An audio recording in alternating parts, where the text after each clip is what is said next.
Hello! Welcome to my channel. My name po is Sharon. Thank you very much po for watching my vlog. Sa mga bagong gawi pa lang po, maraming salamat na nagawi kayo sa akin channel. Please subscribe to my channel and support my channel.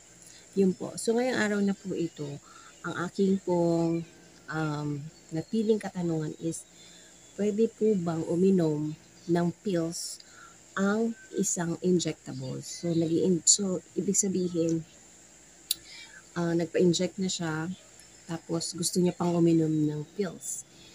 Okay. So, hindi na po kailangan na mag-pills. Kasi yung injectable, ano na po siya yung sapat na siya para hindi ka mabuntis. So, ang injectable usually is tumatagal ng 3 months.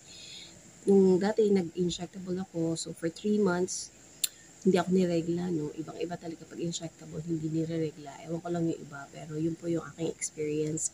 So, sabi ng OB ko, after 3 months, pahinga ka muna ng 1 month, and then, pa-inject ulit.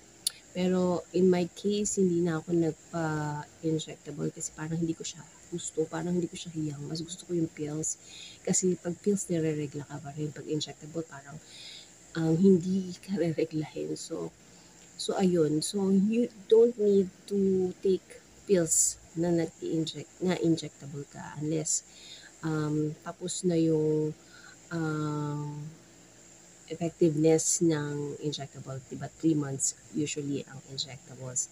So, kung tapos ka na nun, pwede ka na lumipat sa pills if gusto mo. So, yun lang po ang aking sagot sa iyong katanungan. Thank you very much for watching. You have a good day.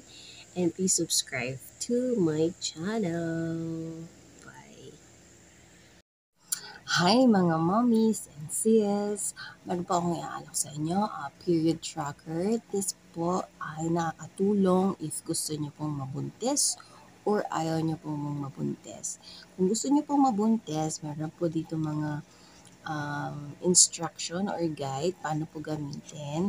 Meron po dito malalaman nyo yung dates kung kailan pwede kayong mag-do para mag-conceive kayo. Alam nyo kung kailan kayo mag-ovulate. Doon naman sa mga sister or mommies or mga babae na ayaw munang mabuntis, it will help you to know kung kailan kayo safe makipag-do para malaman nyo kung kailan kayo hindi pwede or pwedeng makipag-do para maiwasang mabuntis. So, meron po yan instruction sa loob. So, this is only for 18 pesos. So, very handy po siya. Pwede siya sa wallet or sa bulsa. So, 18 pesos po ito sa Shopee. I'm gonna put the link in the description below. Thank you lang po. Sana supportahan niyo po. Bye!